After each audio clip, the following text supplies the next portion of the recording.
Saudações a todos. Vamos lá para mais um vídeo sobre comentários gerais e incorporação de dúvidas reportadas. O assunto em questão hoje é o passeio aleatório, qual a gente vai estar dando continuidade ao conteúdo do vídeo anterior.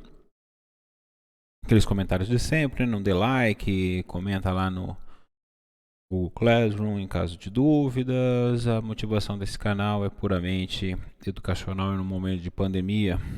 Eu não quero ser youtuber e nem quero deixar de responder a quem tenha dúvida e não esteja matriculado na disciplina.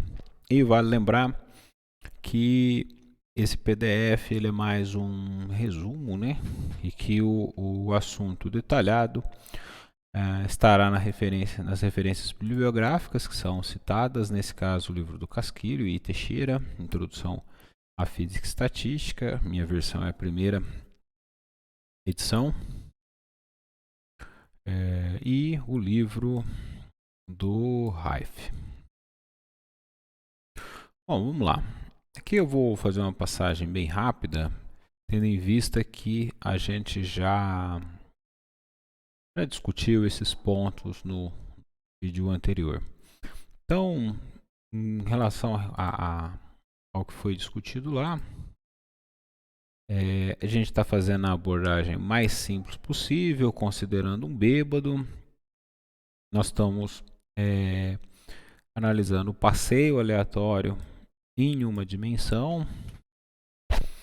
Assim, a gente está assumindo a contagem de passos para a esquerda e para a direita e definindo que cada um desses passos tem um tamanho fixo. Então, esse aqui é supostamente a ilustração do nosso bêbado, né? Ele pode dar passos para a direita, dar passos para a esquerda. Esses passos aqui, eles são do mesmo tamanho para a esquerda e para a direita. E só para ilustrar, a gente está tratando em uma única dimensão. E só para ilustrar, eu vou tentar desenhar aqui com a caneta no plano. Seria o nosso bêbado, ele começa aqui, né? A gente está olhando só o deslocamento aqui em torno do eixo X. Então, ele daria um passo para a direita, por exemplo, outro passo para a direita, outro passo para a direita, outro passo para a direita, passo para a esquerda, passo para a esquerda, passo para a direita, passo para a esquerda, passo para a esquerda, passo para a esquerda, passo para a esquerda, passo para a direita. E é isso que a gente está avaliando, lembrando que a gente está definindo, aqui a ilustração, né? Que a gente está definindo N1 como o número de passos para a direita, N2 o número de passos para a esquerda, assim o número de passos total que o bêbado desenvolveu foi N1 mais N2, que a gente está representando por N maiúsculo. A probabilidade para ele dar um passo para a direita a gente está chamando de P. E a probabilidade para ele dar um passo para a esquerda a gente está chamando de Q. Mas vale lembrar que, como a gente só tem duas possibilidades, passo para a direita e passo para a esquerda, e tendo a condição de normalização, a gente pode então escrever que Q é igual a 1 menos P, sendo que a condição de normalização diz que a soma das probabilidades deve ser igual a 1. Então, dessa maneira, o que a gente pode fazer é lançar mão da distribuição binomial para avaliar esse problema, que é o que está apresentado na equação 1. E existia uma forma, né, da gente ir trabalhando essa equação a fim de simplificar ela, ou seja, reescrever a expressão pelo teorema do desenvolvimento binomial,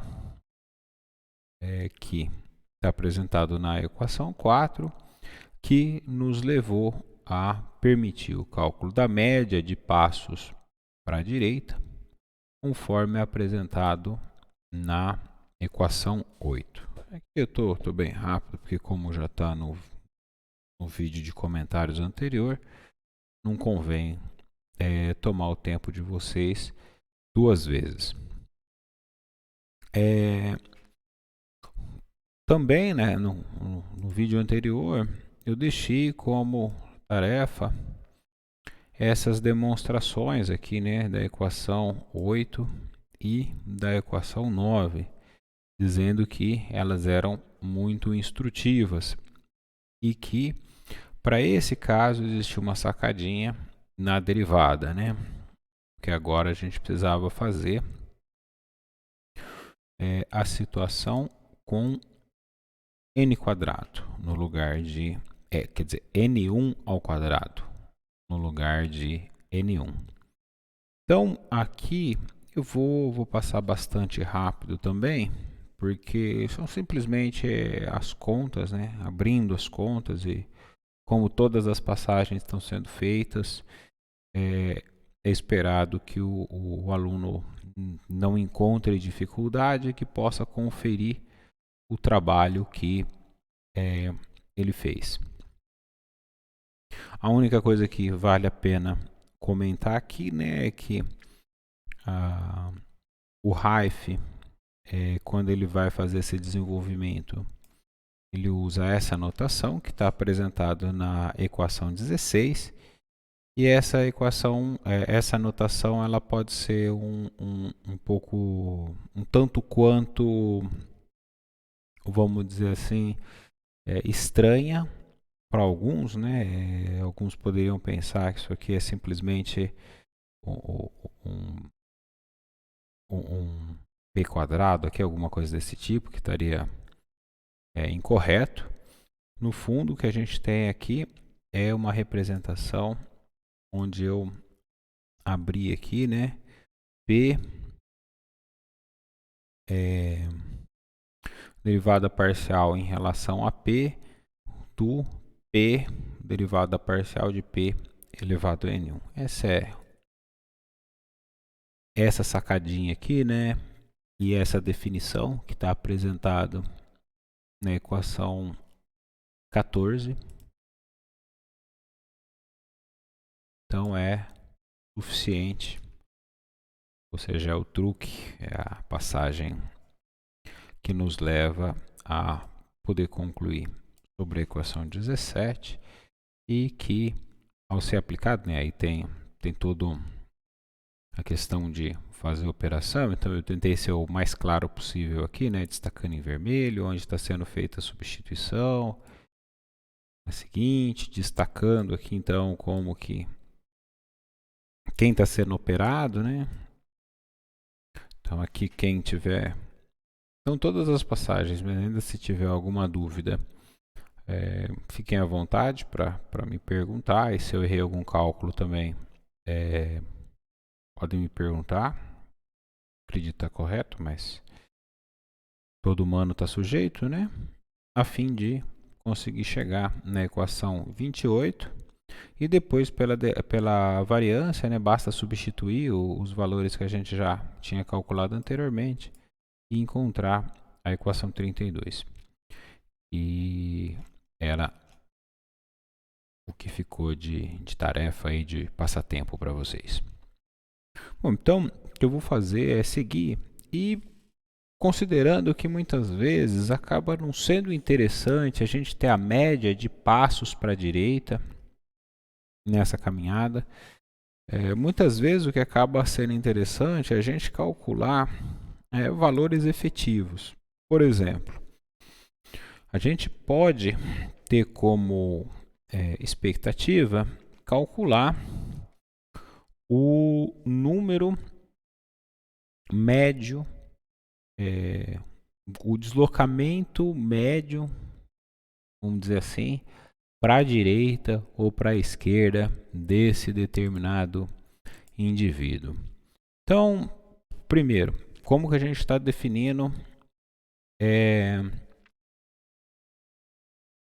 o nosso deslocamento, o nosso número efetivo, né? Número total de passos efetivos para a direita, por exemplo. seria n, que é igual ao número de passos para a direita menos o número de passos para a esquerda. Bom, vamos lembrar aqui, né, que se a gente tem um número de passos para a esquerda maior do que o número de passos para a direita, é esperado que a gente tenha um valor negativo aqui, ou seja, que o número total de passos efetivos para a direita foi menor que o da esquerda, então ele se deslocou para a esquerda. E o que a gente pode ainda considerar é que como cada passo ele tem um comprimento definido, né, que a gente chamou de L minúsculo, então o deslocamento efetivo para a direita ele vai ser dado por um L maiúsculo, que vai ser igual ao número de passos efetivos para a direita vezes o tamanho desse passo, né, o comprimento do passo, onde a gente chama esse L aqui de comprimento elementar. E dessa maneira é possível então a gente calcular a média, né? Então nessa definição aqui de média, no lugar de n eu estou substituindo por n1 menos n2. A gente pode calcular então que o número o número médio de passos efetivos para a direita ele é a diferença do número médio de passos para a direita menos o número médio de passos para a esquerda. O número médio de passos para a direita é o número total de passos vezes a probabilidade do passo para a direita. O número médio de passos para a esquerda é o número total de passos vezes a probabilidade de passos para a esquerda. E assim a gente tem que o número efetivo médio de passos para a direita ele é igual a n que multiplica p menos q, onde a gente colocou aqui o n em evidência, o que está na equação 35. Ainda tem algumas coisas que a gente pode notar aqui em busca de reduzir o número de variáveis, né? E uma delas é tentar escrever n2 na forma de n1, reduzindo assim o número de variáveis do nosso problema. Isso é o que a gente trata aqui notando que então a gente sabe que o número total de passos efetivos para a direita ele vai ser n1 menos n2, número de passos para a direita menos o número de passos para a esquerda, só que a soma de n1 mais n2 é igual ao número total de passos. Dessa maneira a gente pode passar, né, o n1 para o outro lado da expressão, obtendo n2 igual a n maiúsculo menos n1, número de passos para a esquerda igual ao número total de passos menos o número de passos para a direita. E aí, ao substituir na equação 36 de volta, ou seja, ao substituir esse resultado nessa equação de cima, a gente tem o resultado que aparece em 38 e, por consequência, em 39. Na equação 39 aqui, né? Aqui lembrando que foi feito apenas a distributiva, né, do sinal de menos aqui. E por isso ficou n1 menos número total de passos mais n1 resultando nesse 2n1. A gente ainda pode calcular o desvio, né? O desvio em relação à média, que vai ser o nosso, a gente está chamando aqui de ΔN, né? Que é numericamente igual a n menos n médio. Então, a gente pode pegar esse n que a gente encontrou na equação 39 e substituir ele aqui na equação 40. Realiza, né, as operações para os dois lugares onde ele foi substituído, rearranja a manipulaçãozinha aí e acaba encontrando que o desvio do número de passos efetivos para a direita é igual a 2 vezes o desvio do número de passos para a direita.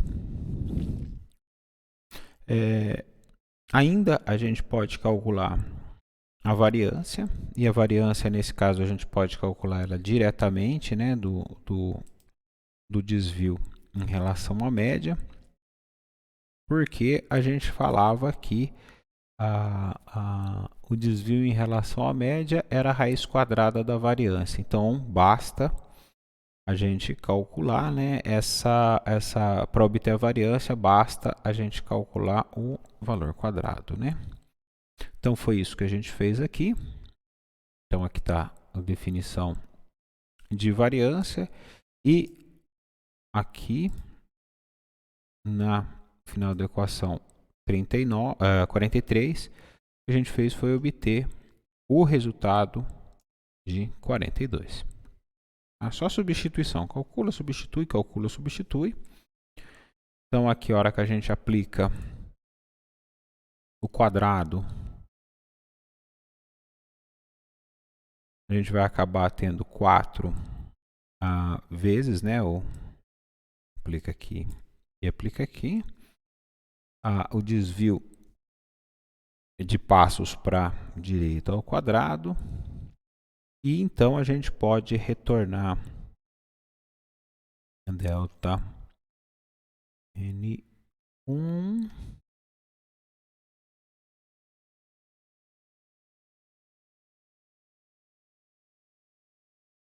cadê a equação que eu quero? Aqui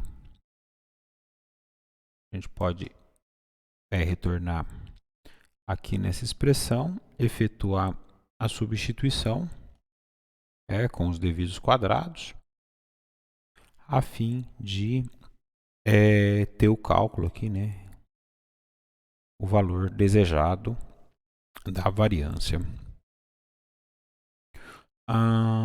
Então, efetuando, né, a hora que a gente substitui os valores que a gente calculou previamente, né, a gente acaba...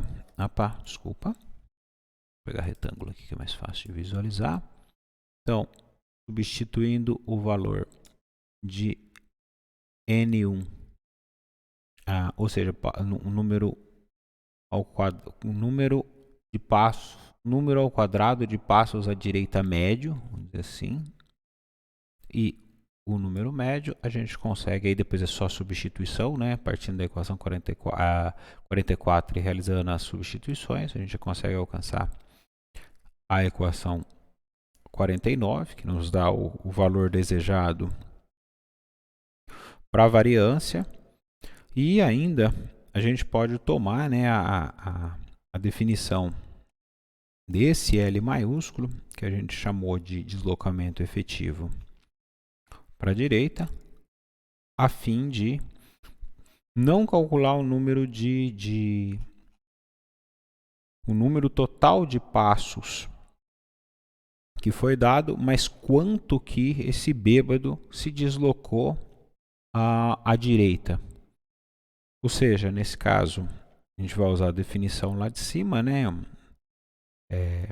L maiúsculo igual a número de passos totais efetivos para a direita, vezes o tamanho do passo, né? Aplica a média. Então, para manter a igualdade, a média do que está à esquerda da expressão deve ser igual à média do que está à direita, mas vamos lembrar que o meu passo é uma constante, né? Então a média de uma constante é a própria constante. Assim a gente vai ficar só com a necessidade de fazer a substituição do número total de passos efetivo médio para a direita, no que resulta na expressão 51. Então, por hoje, por hora, o que eu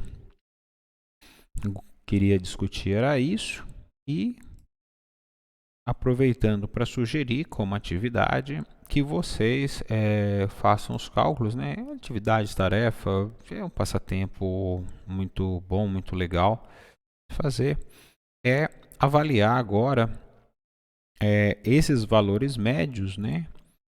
Para a situação onde nós temos as probabilidades iguais, né? Então, probabilidade de passo para a direita sendo igual à probabilidade de passo para a esquerda, né? Que resulta em meio. Então, alguns resultados são óbvios, vale a pena calcular, mas eles são óbvios, como é, por exemplo, o número de passos efetivos, né? Número total de passos efetivos para a direita, que se a probabilidade de dar passos para a direita e passos para a esquerda é igual, então a média, né, é que metade dos passos vão ser dados para a direita, a outra metade dos passos vão ser dados para a esquerda. Então ele não vai se deslocar, né? Ele vai no final ele dar um passo para a esquerda, um passo para a direita, ou seja, mantendo uma distribuição média igual de passo para a esquerda para a direita. Na verdade ele não vai se deslocar, né? Tratando em uma dimensão. Então essas são coisas que a gente pode ir deduzindo, tudo mais, ou seja, um exercício bacaninha, legal, simplesinho, que vale a pena. Então, encerro por aqui, me coloco à disposição e até a próxima.